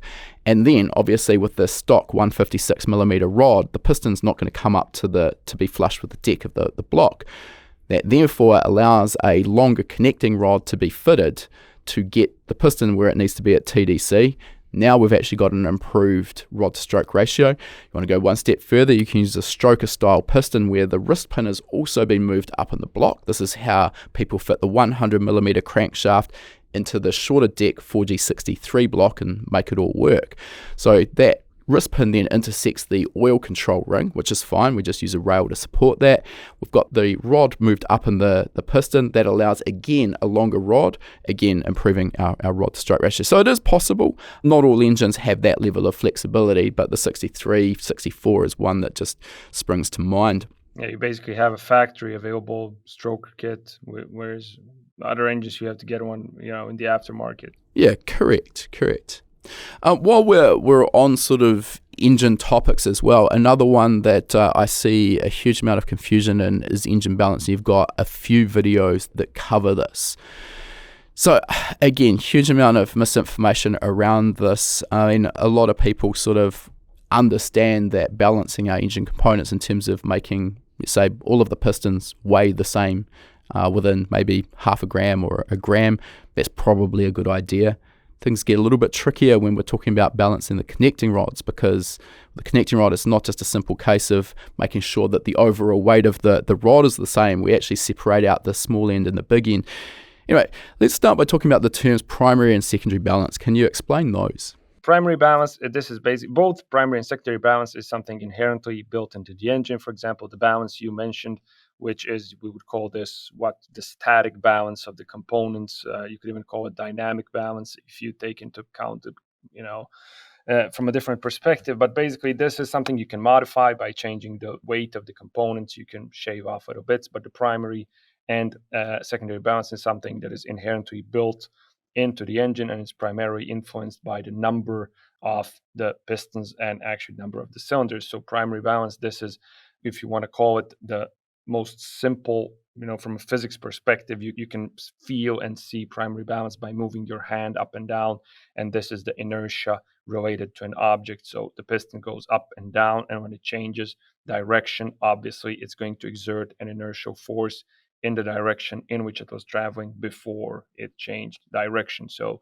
I don't know, you can simulate this to yourself, and I like to make it illustrative. Grab something, with your hand, take it in your hand and try to quickly move it up and down, and you will see that the object, again, due to inertia, wants to travel in the direction in which it was traveling. The piston does that, of course, at a much greater level, because we have much higher velocities than you were ever able to achieve with your hand. Of course, when the piston changes direction, it exerts a force onto the engine. And this is why, for example, single cylinder engines have a horrible primary balance if you do not balance it out. There's just one piston, and there is no other piston to balance that piston out. So when one piston is at top dead center, it's exerting its force upward because it's going up, and then changes direction going down. It exerts the force upward. And this is why in a single cylinder, if you take a motorcycle engine apart, you're going to find some sort of either counterweight or another form of balancing that counteracts that force and keeps the engine balanced. In some cases, this creates a rocking moment because you have these two forces which are pointing, they are canceling each other out, but they do have a distance between them, basically a horizontal, or you could say, horizontal displacement between these two forces, and this then tries to sort of, twist the engine around. So you get two cylinders, one goes up, the other goes down. You can achieve sort of a perfect primary balance. Again, quote unquote, perfect balance, because it's not going to be perfect. The only way, the smallest number of cylinders that you're going to need with a conventional engine to have perfect primary balance is going to be four, because you have two going up, two going down, and there's no rocking moment, because the two inner ones and the two outer ones, they will cancel each other in a way that they try to twist the engine, but they're sort of trying to, and this is going to sound stupid, but they're trying to break the engine, in half. But you don't have that. It's not a rocking moment. You can't break the engine in half. There's no imbalance of that kind.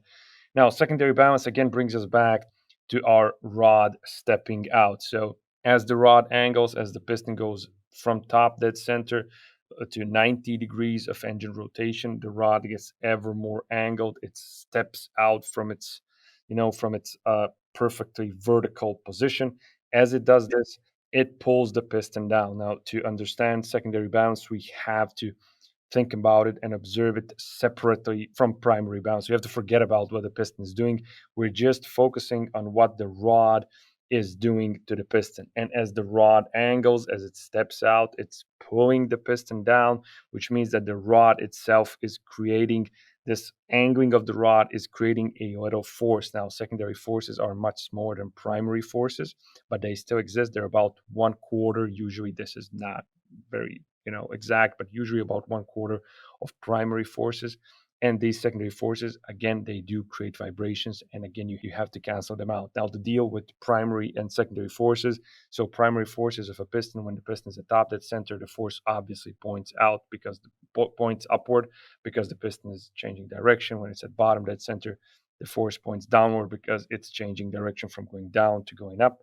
But secondary forces are different. When the piston is at top dead center, the force points up, but the force also points up when the piston is at bottom dead center, because we are just observing the rod, and the rod is perfectly vertical. I mean, it's not perfectly vertical in reality, but it's very close to perfectly vertical at top dead center and bottom dead center, and it's fully angled at 90 and 270 degrees, which is why the secondary forces point down. So a inline four cylinder, for example, is going to have horrible secondary balance, but really good primary balance. However, the deal is that when I say horrible secondary balance, many people perceive this as something, oh, the engine is going to vibrate and it's going to fall apart.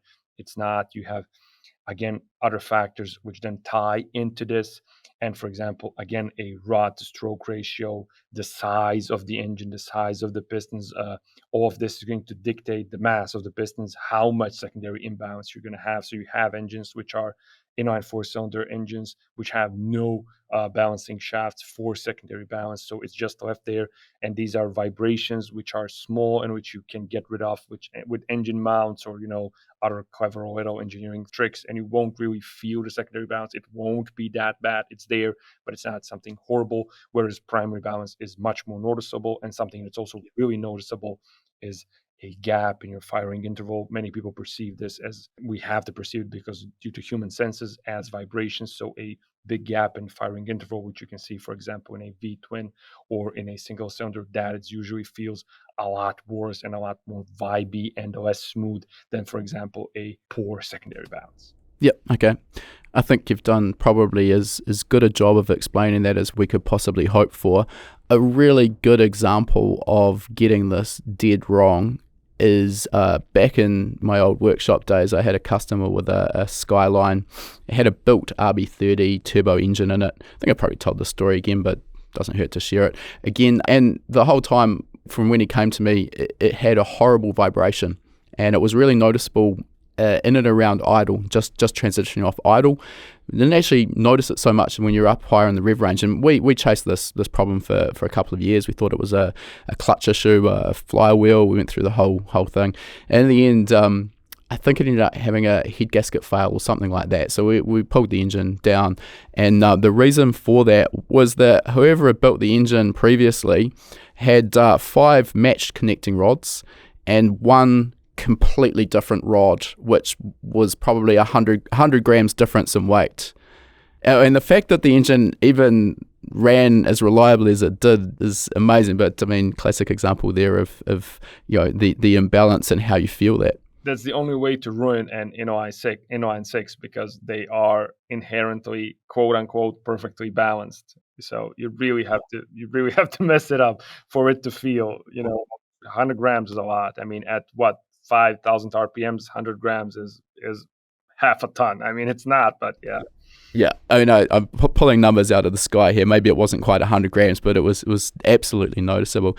The other element with this is how the engines are balanced depending on the configuration of the engine. So in the inline 4-cylinder, for example, there we can balance the crankshaft independent of the connecting rods and the pistons. Basically, we balance the connecting rods and pistons together, make sure that they're all balanced, and then the crankshaft can be balanced. We leave that to an engine machinist because it requires some specialty equipment. When you're starting to look at maybe a V8, for example, I think it's a little bit more complex there, and the mass of the piston and rod actually has to be taken into account with a bob weight calculation, which is then attached to the crankshaft during the balancing process. Now, and another area that sort of, I think there's a crossover and again some confusion here, is the purpose of a harmonic dampener. And we see these on the snout of the crankshaft. I mean, just about any production engine is going to have one. And the aftermarket, we have aftermarket options from the likes of ATI and fluid damper.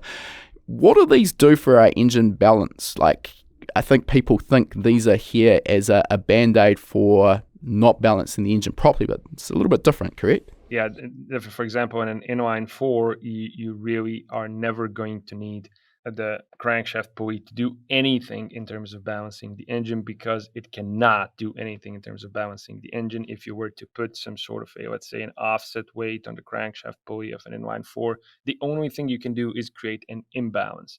The only scenario where the crankshaft pulley can actually do something in terms of engine balance is on engines which have an inherent anatomical imbalance in them. For example, take a V6 engine.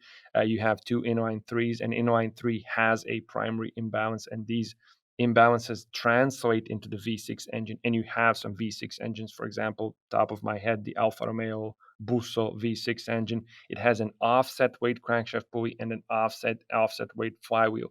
And these do, in fact, they are doing something in terms of engine balance. And if you were to remove these and install some sort of solid aluminum pulley, you will do something bad for the engine, definitely. But in an inline 4, the crankshaft pulley does not play this role. It does not do this, and it's simply a harmonic dampener. And if you were to take basically just a dampener. If you were to take a crankshaft pulley of most inline 4s and you take it apart, and inside you will see there's a little rubber, basically a rubber ring, a rubber layer, and there's these two things which are, one of the parts is encased in the rubber layer, so these two parts can sort of move very little, independently, and this simply dampens out the harmonics created by the engine at certain RPM, which occurs. So if you take this and remove it from the engine and put a different pulley, you are not going to automatically offset some sort of balance on the engine and create damage or whatever. But this is, again, it's very important to know what kind of engine configuration we're talking about. Sure. So there's a couple of things you mentioned there, the V6 with the external balance essentially on the crank pulley as well as the flywheel. So we refer to these as an externally balanced engine. So very different there. I think the general misconception is we've got let's say the inline six, which has the perfect primary, can have perfect primary and secondary balance. So people think, well, it's balanced, therefore there's nothing more to consider. But the reality is that's static. When we've actually got the engine operating and we've got these combustion events happening, and basically they're putting tiny sort of little torsional vibrations into the crank pins.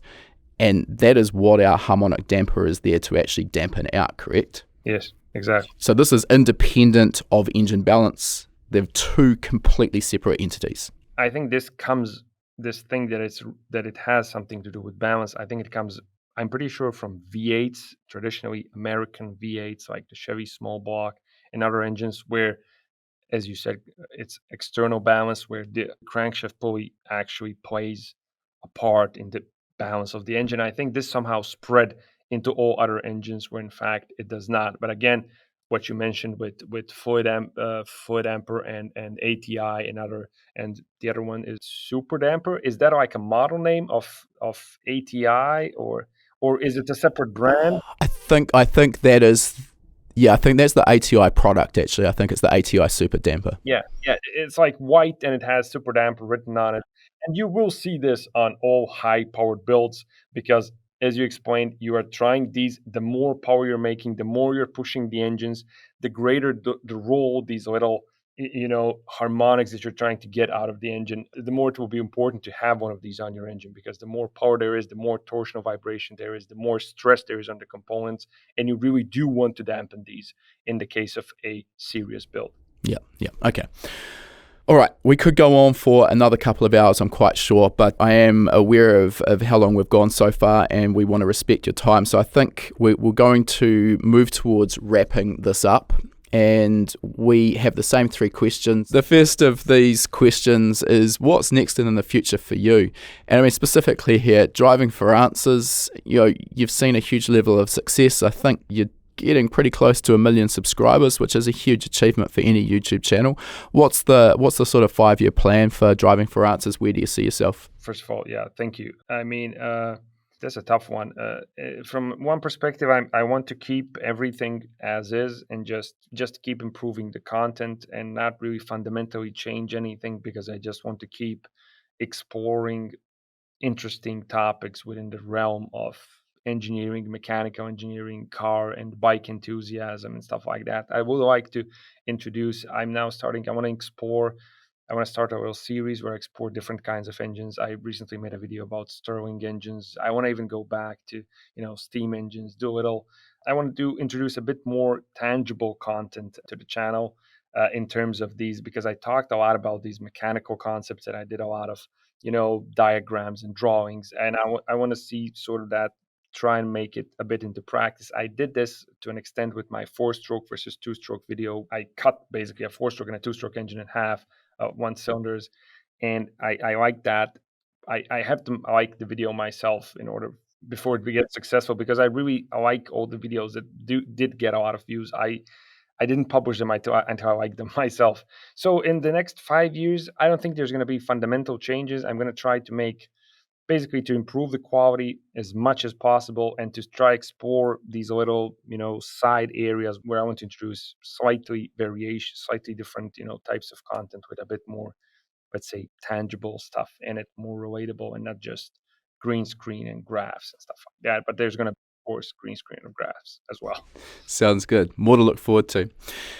Next question, is there any advice you'd give to a younger version of yourself to help reach where you are today in your career faster? And I'm guessing here maybe 5 years of political work might not have maybe helped you towards your goal? Yeah, I mean, I like to think that everything, even things that are that you could see as losses and failures, I think they are lessons in some respect. And all of this time, maybe I wouldn't be passionate about, engineering and engines and cars as much if I hadn't suffered you know in that sense. It was an escape, it was a revelation, so maybe that's why I enjoy it still, and keep enjoying it maybe.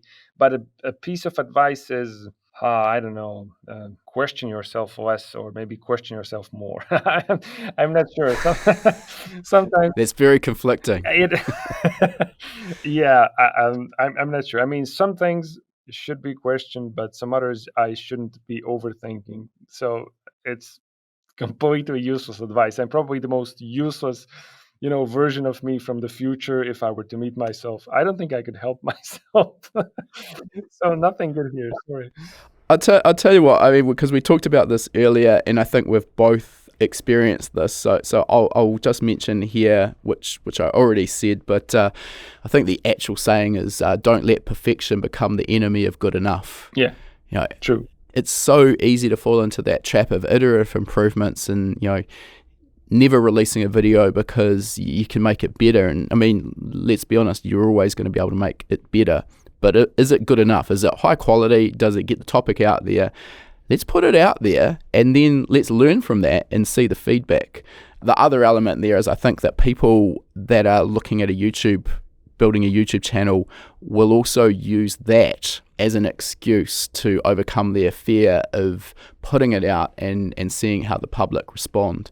But at some point, if you want to be successful, you have to actually press send and actually see what happens.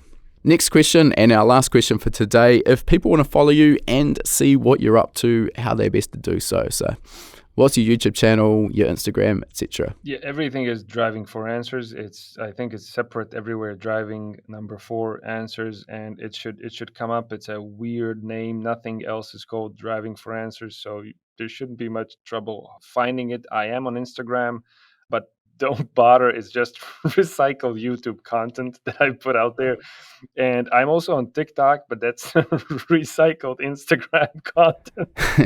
So basically, YouTube is where you want to go. I first publish there. Everything is there. I do some posts from time to time. I'm also I considered doing a podcast, but since it's a one-man show, I'm having difficulties finding time to do anything other than the main videos itself. So I have a Patreon.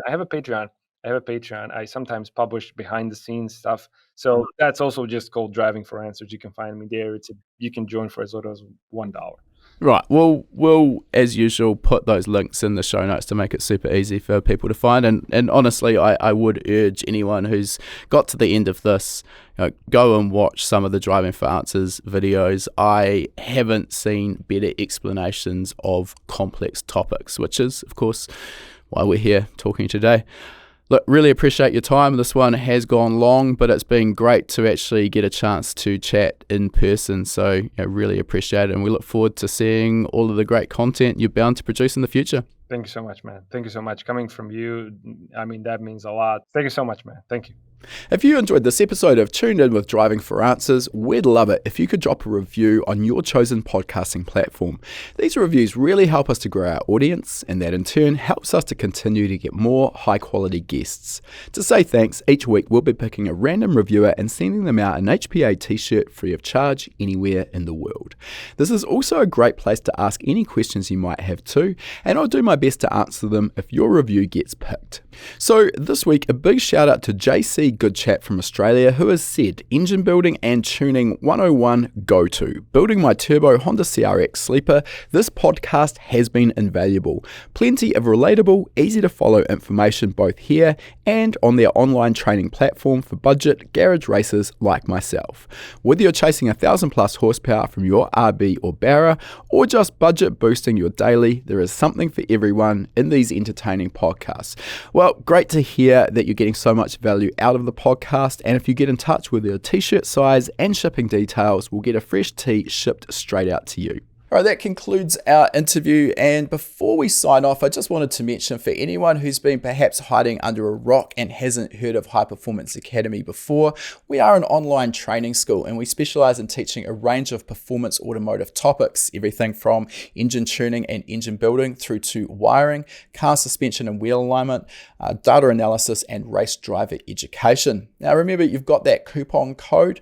You can use podcast75 at the checkout to get $75 off the purchase of your first course. You'll find our full course list at hpacademy.com/courses. Important to mention that when you purchase a course from us, that course is yours for life as well. It never expires. You can rewatch the course as many times as you like, whenever you like. The purchase of a course will also give you 3 months of access to our gold membership. That gives you access to our private members only forum, which is the perfect place to get answers to your specific questions. You'll also get access to our regular weekly members webinars, which is where we touch on a particular topic in the performance automotive realm. We dive into that topic for about an hour. If you can watch live, you can ask questions and get answers in real time. If the time zones don't work for you, that's fine too. You're going to get access as a gold member to our previous webinar archive. We've got close to 300 hours of existing content in that archive. It is an absolute goldmine. So remember that coupon code podcast75. Check out our course list at hpacademy.com/courses.